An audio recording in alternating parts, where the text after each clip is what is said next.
하나님 앞에서 예배하신 여러분, 우리 하나님께서 여러분의 예배를 기뻐 받아주시고 여러분에게 주시는 풍성한 은혜가 깨달아지시고 그것을 누릴 수 있기를 간절히 축복합니다. 아멘. 오늘은 마태복음 16장 1절부터 12절 말씀을 통해서 분별력은 구원이다라는 제목으로 은혜를 나누고자 합니다. 예, 여러분, 분별력을 가지는 것은 우리 인생에 있어서 성공적인 인생을 사는 데 있어서 정말로 중요합니다. 결정적인 역할을 하는 요소입니다. 분별력은 특별히 무언가를 결정할 때 가장 크게 작동하는 것 중에 하나입니다. 분별력을 잃어버리면요, 반드시 잘못된 결정을 하게 되어 있습니다. 잘못된 결정을 하면 그 인생은 망하게 되는 것이죠. 그러나 분별력을 가지고 제대로 옳은 결정을 하면 그 사람은 반드시 성공적인 삶을 살 수 있게 된다는 것입니다. 특별히 사람에 대한 분별력이 있어야 됩니다. 사람에 대한 분별력. 그 사람이 좋은 사람인지 나쁜 사람인지 정직한 사람인지 불의한 사람인지 분별하지 못하면요, 그 사람에게 이용만 당하고 맙니다. 여러분, 사기꾼에게 넘어가는 사람들이 왜 넘어갔을까요? 사람에 대한 분별력이 없었기 때문입니다. 그 사람이 겉으로 드러나는 모습만 보고 그 사람이 좋은 사람인지 나쁜 사람인지 정직한 사람인지 부도덕한 사람인지 사기를 칠 사람인지 나에게 유익을 줄 사람인지 그것을 분별하지 못했기 때문에 결국 사기에 넘어간 것입니다. 여러분, 이렇게 우리가 뭔가를 선택할 때 특별히 성공적인 인생을 살아가는 데 있어서 분별력은 지대한 영향을 끼치는 것입니다. 일에 대한 분별력이 없으면요, 엉뚱한 곳에 가서 우물을 파게 됩니다. 성공할 사업인지 실패한 사업인지 분별력이 없어서 망하는 회사들이 참 많습니다. 특별히 시대를 분별하는 능력이 있어야 됩니다. 시대를 분별할 수 있어야 돼요. 시대를 보면서 시대를 읽을 수 있는 분별력이 있어야 된다는 것입니다. 시대가 변해도 옛날의 방식대로만, 옛날에 자기가 과거에 성공했던 방식만 고집하다가 망하는 사람들, 망하는 회사들이 얼마나 많습니까? 여러분, 회사가 대부분 잘 나가다 망하는 이유는 대부분 그겁니다. 분별력이 없기 때문입니다. CEO가 분별력이 없든지 그런 분별력이 없는 결정을 통해서 회사가 망하는 것입니다. 여러분, 대표적인 회사를 언급할 때 늘 이 회사를 언급합니다. 여러분, 노키아라는 회사 알 것입니다. 휴대폰을 정말로 잘 만들었던 회사고 세계 휴대폰 시장 점유율을 제가 알기로는 거의 60% 정도로 찍었던 걸로 알고 있습니다. 최고 잘 나갔을 때. 여러분, 세계에 있는 모든 휴대폰의 절반 이상을 그 회사에서 만들었다면 엄청난 것이죠.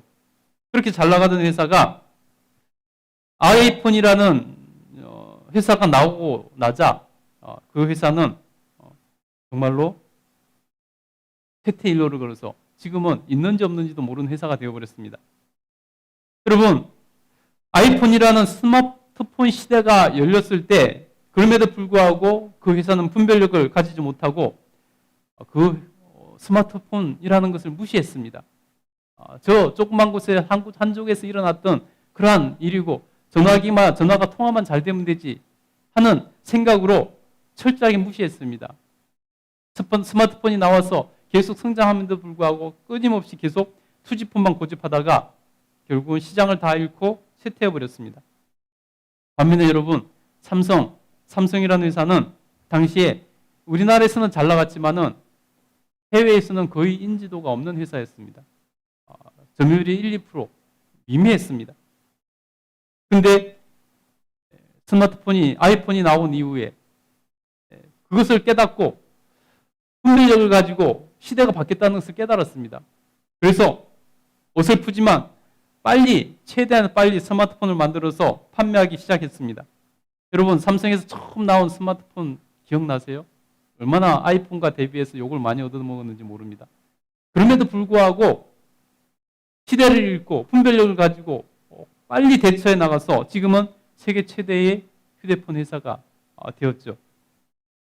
여러분, 또 두산이라는 회사는 원래 오비 맥주를 만드는 그러한 회사였습니다. 그것이 주기업이었습니다. 그런데 어느 날 이 회사가 맥주 회사를 팔아먹어 버렸습니다. 그 잘 나가던 자기 주력 기업인 맥주 회사를 팔아버리고 중공업 회사들을 사들이기 시작했습니다. 완전히 회사를 중공업 회사로 이제 바꿔버렸습니다. 그래서 여러분 우리가 알듯이 두산은 이제 굴지의 회사가 되었습니다. 여러분 이렇게 분별력을 가지느냐 못 가지느냐가 한 회사의 흥망을 결정짓는 것입니다. 우리나라에서는 IMF를 겪으면서 나라가 거덜난 일이 있었습니다. 그때 IMF를 우리는 정말로 빨리 극복할 수 있었습니다. 금모으기도 하고 여러 가지 이유가 있었지만은 사실은 그것은 몇 프로 되지 않는다고 합니다. 우리가 IMF를 빨리 극복할 수 있었던 가장 큰 요인 중에 하나가 뭐냐면 바로 시대의 흐름을 읽고 분별력을 가지고 대처했기 때문이라고 합니다. 여러분 IMF 이후에 우리의 산업 체계를 완전히 바꿔버렸죠. IT 중심으로 완전히 산업 체계를 바꿔버렸습니다. 그리고 시대를 읽은 그 사람들은 그 대열에 뛰어들었고 그 IT 거품도 있었지만은 견실하게 그에 뛰어들었던 회사들은 부를 축적하고 성공적으로 회사를 이루었습니다. 그 회사들 중에 대표적인 회사가 바로 네이버, 카카오 이런 회사들 아니니까. 이렇게 시대를 분별력을 가지고 바라볼 수 있어야 되는 것입니다. 만약 여러분 남북이 통일되면은 여러분 어떨까요? 여러분 광복 이후에 최대의 그런 기회라고 합니다. 해외 투자자 중에 소로스라는 사람이 있는데 이분은 정말로 투자의 귀재라고 합니다. 근데요, 이분이 무슨 말을 했냐면은 남북이 통일되면 자기 모든 재산을 한국에다가 투자를 하겠다라고 말을 했습니다. 그 사람은 그만큼 남북이 통일되는 것이 큰 기회라고 생각을 하고 있는 것이죠. 여러분, 남북이 만약에 통일된다면 정말로 큰 기회일 것입니다. 준비한 사람, 준비한 회사, 준비한 교회들은 그 기회에 큰 일을 하게 될 것입니다. 그런데 그것을 거부하고 부인하고 외면하는 사람들에게서는 그것은 전혀 기회가 되지 못할 것입니다. 여러분 이렇게 시대를 잘 읽는 사람은 성공할 수 있는 사람이 됩니다. 여러분 시대를 읽을 수 있는 분별력이 있기를 간절히 축복합니다. 그래서 여러분이 다 정말 시대에 뒤떨어지는 사람이 아니라 연세가 들어도 시대를 앞서갈 수 있는 그런 분별력이 가진 여러분 되시기를 간절히 축복합니다. 근데 여러분 이것이 우리가 세상적인 부분에서만 해당되는 것이 아닙니다. 이 분별력이라는 것은 영적인 부분에서 더욱더 크게 작동하는 것을 볼 수 있습니다. 오늘 성경 본문에 보면요, 오늘 본문은 예수님께서 7병 이후의 기적을 보리떡 7개와 물고기 2마리로 4,000명을 먹이신, 장정만 4,000명을 먹이신 사건 이후에 일어난 그러한 내용입니다. 오늘 본문에 보면요, 시대를 분별하지 못하는 바리새인들과 사두개인들이 나옵니다. 예수님께서 그들을 꾸짖고 계신 것을 볼 수 있습니다. 예수님께서 인간의 몸으로 이 땅에 오심으로 새로운 시대가 열렸습니다. 메시아의 오심으로 새로운 시대가 열린 것입니다. 이제 하나님께서는 예수님을 믿는 그 믿음으로 우리를 구원하시기로 하셨고, 그래서 독생자 예수 그리스도를 이 땅에 보내주셨고, 메시아로서 오신 그 예수님의 이 땅에 오심으로 새 시대가 열린 것입니다. 그래서 여러분, 우리 인류의 역사는 예수님이 오신 전과 후로 나눌 수 있습니다. 그래서 AD와 BC로 나눈 거죠. 그런데 예수님께서 이 땅에 오셔서 새 시대를 선언하시고 천국을 선포하시고 여러 가지로 새로운 가르침을 주셨음에도 불구하고 그 사실을 부정하는 사람들이 있었습니다. 그들이 누굴까요?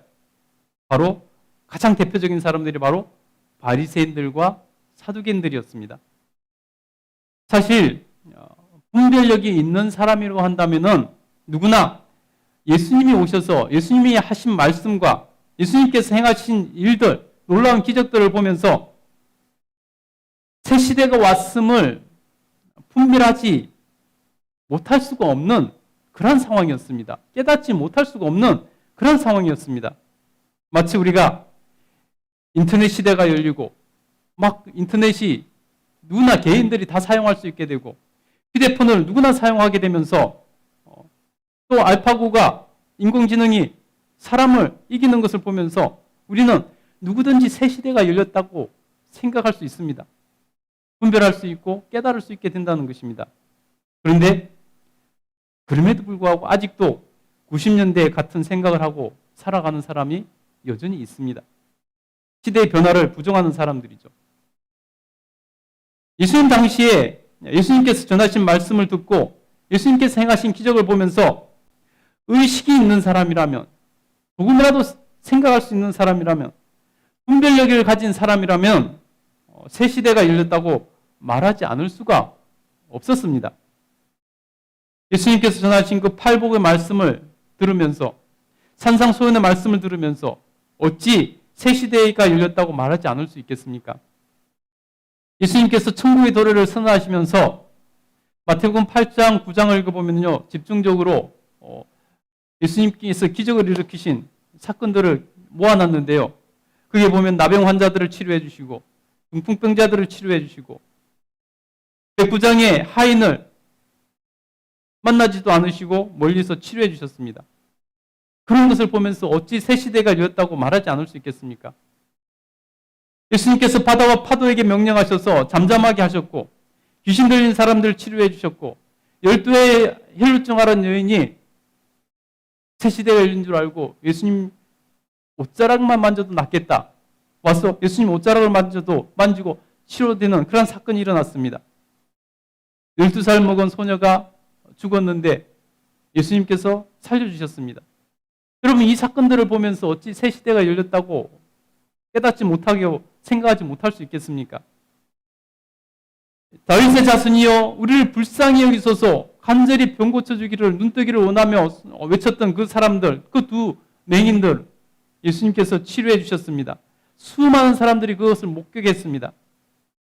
귀신 들려 말 못하는 장애인 된 사람을 귀신을 쫓아내고 치료하셔서 듣게 하셨습니다. 또 말하게 하셨습니다. 각종 질병들을 치료해 주셨고요. 놀라운 기적들을 행하셨습니다. 그러면 그 당시에 그 사람들이 그 많은 소문을 듣고 그것을 직접 보고 싶어서 구름대같이 예수님께 몰려들어 따라다녔습니다. 그것을 보면서 어찌 새 시대가 열렸다고 말하지 않을 수 있겠습니까? 안식일에 손 마른 사람을 고쳐주시면서 온전하게 하셨습니다. 보리떡 5개와 물고기 2마리로 장정 5,000명을 먹이고 12광주를 남겼습니다. 무리를 걸어 제자들에게 가셔서 폭풍을 잠잠케 하셨습니다. 떡 7개와 물고기 2마리로 4,000명을 먹이셨습니다. 어찌 그것을 보면서 새 시대가 열렸다고 분별하지 못할 수 있겠습니까? 누가 보아도 새 시대가 열렸고 메시아가 오신 것이 확실했습니다.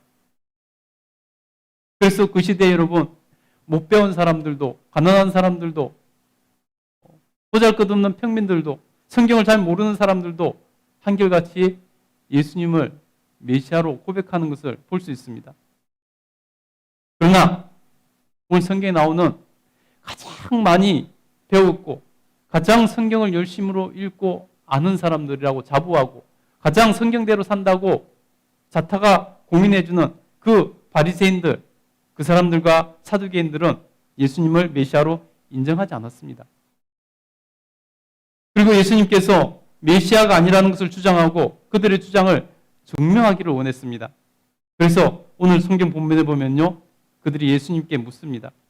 당신이 메시아인 것을 증거로 보여주세요. 증명하시오. 그래서 표적을 보여달라고 이렇게 예수님께 요청하는 것을 볼 수 있습니다. 우리 오늘 1절 한번 읽어볼까요? 1절 한번 읽어보겠습니다. 읽겠습니다. 시작. 바리새인과 사두개인들이 와서 예수님을 시험하여 하늘로부터 오는 표적을 보이기를 청하니. 여러분, 또다시 예수님께 그들이 와서 표적을 보여달라는 것입니다. 하늘로부터 온 표적, 당신이 메시아인 표적을 보여달라는 것입니다. 여러분, 예수님께서 더 이상 무슨 표적을 보여주셔야 될까요? 그렇게 많은 표적을 보여주셨는데, 그렇게 많은 기적을 행하셨는데 더 이상 무슨 표적이 필요하다는 말입니까? 그것으로 충분하지 않다는 것입니까? 이미 보여주신 것이 또 부족하다는 것입니까? 여러분, 왜 그런데 그 사람들이 표적을 보여달라고 말을 했을까요? 이 사람들이 그것을 보고 믿으려고 예수님께 표적을 보여달라고 그랬을까요? 아닙니다. 그들은 믿기 위해서 표적을 보여달라는 것이 아니라 그들은 믿지 않기 위해서, 시대의 변화를 거부하고 부인하기 위해서, 자기들이 누리는 그 기득권을 그대로 유지하고 살고 싶어서, 그래서 세상이 변하는 것을 원하지 않아서, 그래서 예수님을 시험하면서 다시 표적을 보여달라고 말한 것입니다. 그들이 예수님께서 표적을 보여주시면 옳다구나 하고 믿으려고 예수님께 표적을 구한 것이 아니라는 것입니다. 그들이 그런 마음이 있었다면 진작에 이미 예수님께서 보여주신 수많은 그런 기적과 표적들을 보면서 그들이 믿었겠죠. 여러분, 오늘날도 똑같습니다. 어떤 사람들은요, 믿기 위해서 성경을 읽습니다. 그러나 어떤 사람들은요, 믿지 않기 위해서 성경을 읽습니다. 놀라운 것이죠. 어떤 사람은 믿기 위해서 성경을 읽습니다. 근데 어떤 사람은 믿지 않기 위해서 성경을 읽습니다. 누가 손해일까요? 예수님께서는 답답한 마음에 이렇게 말씀하셨습니다. 우리 2절 3절 한번 읽어보겠습니다. 2절 3절 같이 읽겠습니다. 시작. 예수께서 대답하여 이르시되 너희가 저녁에 하늘이 붉으면 날이 좋겠다 하고 아침에 하늘이 붉고 흐리면 오늘은 날이 굳겠다 하나니 너희가 아침 날씨는 분별할 줄 알면서 시대의 표적을 분별할 수 없느냐? 아멘. 너희가 저녁에 하늘이 붉으면은 내일 날씨가 좋지 않겠다 말하고 좋겠다 말하고 아침에 하늘이 붉으면은 날이 굳겠다고 비 오겠다라고 날씨를 분별한다는 것입니다. 여러분, 우리가 일구 예보를 하기 전에는 TV를 일구 예보를 이렇게 매일 해주기 전에는 날씨를 늘 하늘을 보면서 이렇게 스스로 이렇게 경험을 통해서 분별을 했었죠. 그것을 말하는 것입니다. 너희가 날씨는 분별하면서 시대의 변화는 분별할 수 없느냐라고 예수님께서 꾸짖고 계신 것입니다. 지금 이스라엘에서 가장 큰 기득권을 가지고 있는 존재들, 그래서 세상이 변하지 않았으면 좋겠다고 생각하는 존재들, 그 바리새인들과 사두개인들은 예수님 오심으로 새 시대가 열린 그 시대의 변화를 애써 부인하고 거부하고 있는 것입니다. 그래서 분별력을 잃어버렸습니다. 그리고 세대의 분별을, 시대의 변화를 읽어내지 못하고 분별하지 못하고 지금 예수님을 거부하고 있는 것입니다. 그들이 그렇게 기다렸던 메시아가 정작 오셨는데, 메시아가 정말 자기들 눈앞에 오셨는데 그들은 자기 기득권에 눈이 멀어서 분별력을 잃어버리고 성경을 가장 많이 알고 있다는 그들이, 가장 하나님 말씀대로 살고 있다고 주장하는 그들이 정작 메시아가 눈앞에 와 계신데 그분을 인정하지 않고 배척하더라는 것입니다. 여러분, 이렇게 무서운 것입니다. 이렇게 분별력을 가지고 있느냐 없느냐 무서운 것입니다. 여러분, 분별력은요, 이렇게 그 사람이 지식이 많고 적음의 문제가 아닙니다. 그 사람이 지식이 많고 그 사람이 똑똑하고 좋은 학교를 나오고 그렇다 해서 분별력이 있는 것이 아닙니다. 뭔가에 눈이 멀면요, 분별력을 잃어버리는 것입니다. 오늘 이 바리새인들은 자기들의 기득권에 눈이 멀어서 세상이 안 바뀌기를 원했습니다. 변하지 않기를 원했습니다. 그래서 눈이 멀어서 메시아가, 자기들이 섬기는 메시아가 눈앞에 와 계신데 거부했습니다. 거절했습니다. 배척했습니다. 여러분, 많은 사람들이 한 사람을 평가할 때 우리나라에서는 특별히 더 그렇습니다. 그 사람의 학력을 보고 평가를 하려고 합니다. 그 사람이 좋은 대학을 나오면 그 사람이 지금도 역시 좋은 사람, 좋은 똑똑하고 좋고 일을 잘하고 바른 일을 할 사람으로 생각하는 경우가 많은데요. 전혀 그렇지 않다는 것입니다. 그 학력이 그 사람을 말해주지 않습니다.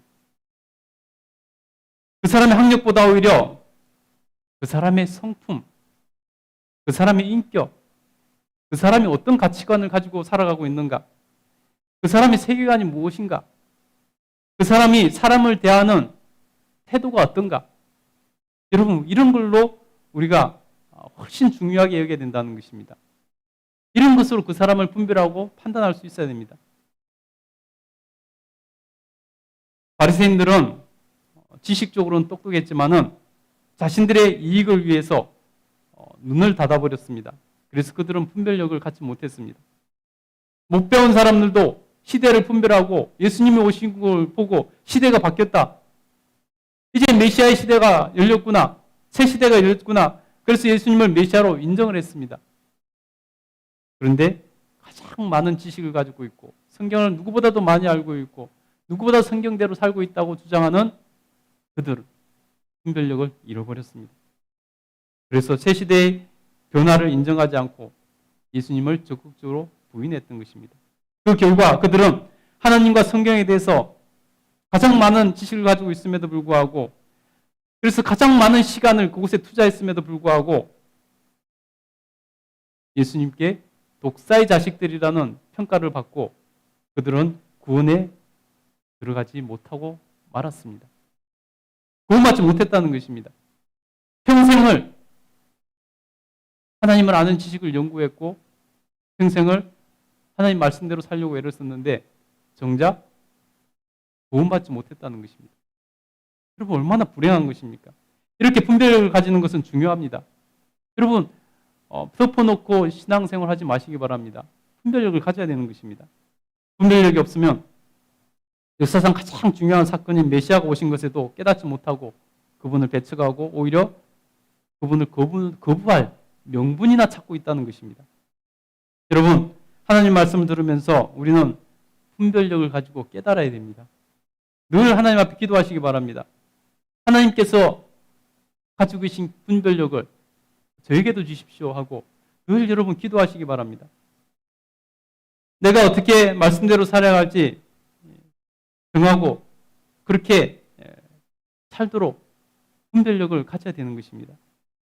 사람들은 말씀을 들으면 부담스러워서 어떻게 하면 불순종을 정당화시키고 편하게 살 수 있을까를 고민을 합니다. 그리고 어떤 것으로든지 자신의 불순종을 합리화시키려고 정당화시킬 그러한 거리를 찾습니다. 그것은 마치 바리새인들이 예수님을 메시아인 것을 자기들이 거부하는 것과 같은 그 수많은 증거와 예수님께서 말씀하신 그 수많은 말씀을 듣고서도 당신이 하늘로부터 온 증거를 보이세요 하는 것과 똑같은 삶을 오늘도 사는 사람들이 많이 있다는 것입니다. 교회 안에 교회 밖에 있다는 소리가 아니라 교회 안에 오늘도 바리새인들처럼 똑같이 그렇게 분별을 일으키고 살아가는 교회 안에 있는 많은 사람들이 있다는 것입니다. 여러분 절대 그런 사람 되지 않기를 간절히 소원하고 축복합니다. 분별을 가지고 깨닫는 것이 얼마나 중요한가 하는 것은 그 제자들을 통해서도 오늘 성경 본문을 통해 알 수 있습니다. 우리 6절 한번 읽어보도록 하겠습니다. 6절 한번 읽겠습니다. 시작. 예수께서 이르시되 삼가 바리새인과 사두개인들의 누룩을 주의하라 하시니. 예. 예수님께서 그런 바리새인들과 사두개인들의 누룩을 주의하라 라고 비유로 말씀하셨습니다. 그들은 누룩 같은 존재다. 그들을 주의해라 라고 말씀하셨습니다. 이 말씀을 들은 제자들은 지금 7병이의 기적 이후에 바로 일어난 일이기 때문에 자기들이 남은 떡을 가져오지 않은 것, 그것을 예수님께서 지적하고 계신 것으로 오해를 했습니다. 예수님의 말씀을 분별하지도 깨닫지도 못한 것이죠. 그런 제자들을 예수님께서 믿음이 적은 자들이라고 꾸짖습니다. 우리 7절 8절 한번 읽어보겠습니다. 7절 8절 읽겠습니다. 시작. 제자들이 서로 논의하여 이르되 우리가 떡을 가지고 오지 아니하였도다 하거늘 예수께서 아시고 이르시되 믿음이 작은 자들아 어찌 떡이 없으므로 서로 논의하느냐. 제자들도 별 다르지 않는 것을 볼 수 있어요. 분별력이 없으니까 예수님 말씀하신 것을 깨닫지를 못해요. 여러분, 분별력이 없으면요, 말씀을 깨닫지 못합니다. 말씀의 깊이를 깨닫지 못해요. 엉뚱한 생각을 하고 믿음 없는 엉뚱한 반응을 보이게 되는 것입니다. 예수님께서는 사두개인과 그 바리새인들의 그 가르침을 주의하라고 말씀하시는데 그들은 자기들이 떡을 가지 않은 곳을 예수님께서 나무라시나 보다라고 말을 하고 있다는 것입니다. 완전히 딴 세상에 사는 것이죠. 그러나 이런 분별을 가지고 깨달으면 올바른 판단을 하고 평안한 삶을 살 수 있습니다. 여러분 11절 12절 한번 읽어보겠습니다. 11절 12절 읽겠습니다. 시작. 어찌 내 말한 것이 떡에 관함이 아닌 줄을 깨닫지 못하느냐. 오직 바리새인과 사두개인들의 누룩을 주의하라 하시니 그제서야 제자들이 떡의 누룩이 아니요 바리새인과 사두개인들의 교훈을 삼가라고 말씀하신 줄을 깨달으니라. 아멘. 여러분, 분별력을 가지려면요 겸손해야 됩니다. 내가 아는 것이 다라, 내가 가지고 있던 경험이 다라 생각해서는 안 됩니다. 겸손해야 됩니다. 겸손하지 않으면요 누구든지 분별력을 잃어버립니다. 사람들이 언제 실수를 합니까? 겸손하지 않을 때 자기가 모든 것을 알고 있다고 생각하고 자기가 아는 것이 맞다고 생각하고 최고라고 생각하고 그럴 때 분별력을 잃어버려서 실수하고 그런 잘못된 결정이 회사를 망하게 하고 인생을 망하게 하고 그렇게 되는 것입니다. 여러분, 하나님 앞에서나 사람 앞에서나 늘 겸손하십시오. 그러면 하나님 주신 분별력이 도망가지 않을 것입니다. 성경은요, 우리에게 사람을 대할 때 어떻게 대하라고 말씀하셨냐면요, 남을 나보다 낮게 여기라고 말씀하셨습니다. 남을 나보다 낮게 여기라는 것입니다. 그 사람이 좋은 학교를 나오지 못했든지 그 사람의 직업이 나보다 더 안 좋아 보이든지 좋아 보이든지 상관없이 남을 나보다 낮게 여기라는 것입니다. 그래야 겸손해질 수 있고 그러면 분별력을 잃지 않게 되는 것입니다. 그리고 분별력을 가진 사람은 바른 결정하고 바른 선택을 하고 바른 신앙을 가지고 구원에 이룰 수 있게 되는 것입니다. 여러분, 오늘 바리새인과 사두개인들이 왜 분별력을 잃어버렸습니까? 그들이 지식이 부족해서 그랬을까요? 그들이 학력이 부족해서 그랬을까요? 여러분, 그들은 자신들이 최고라고 생각했습니다. 교만했던 것입니다. 자기들이 최고인 그 사회가 그대로 유지되기를 원했습니다. 겸손하지 못했던 것이죠. 그래서 그들은 분별력을 잃어버리고요. 그들이 그렇게 원했던 구원도 받지 못하고 독사의 자식이라는 평가를 받고 그들은 비참한 그러한 최후를 맞이했을 뿐이라는 것입니다. 여러분, 마음을 닫으면요 분별력을 잃어버리게 됩니다. 편견에 사로잡히면요 분별력을 잃어버리게 됩니다. 자기 경험, 자기 생각에 사로잡히면요 분별력을 잃어버립니다. 자기 이익만 추구하면요 분별력을 잃어버립니다. 우리가 이게 이 함정에 많이 빠지죠. 자기 이익만 추구하면요 분별력을 잃어버립니다. 그리고 자아를 버리지 못하면은 분별력을 잃어버리는 거죠. 여러분, 우리 하나님 앞에서 여러분이 다 분별력 있는 삶을 살기를 간절히 축복합니다. 세상에서도 분별력 있는 삶을 사시고 특별히 영적인 분별력을 가지고 살아갈 수 있게 되기를 간절히 축복합니다. 그래서 우리가 정말로 진정한 믿음 안에서 구원을 완성해낼 수 있기를 간절히 축복합니다. 그래서 여러분, 분별력은 구원과 직결되는 것입니다. 기도하겠습니다.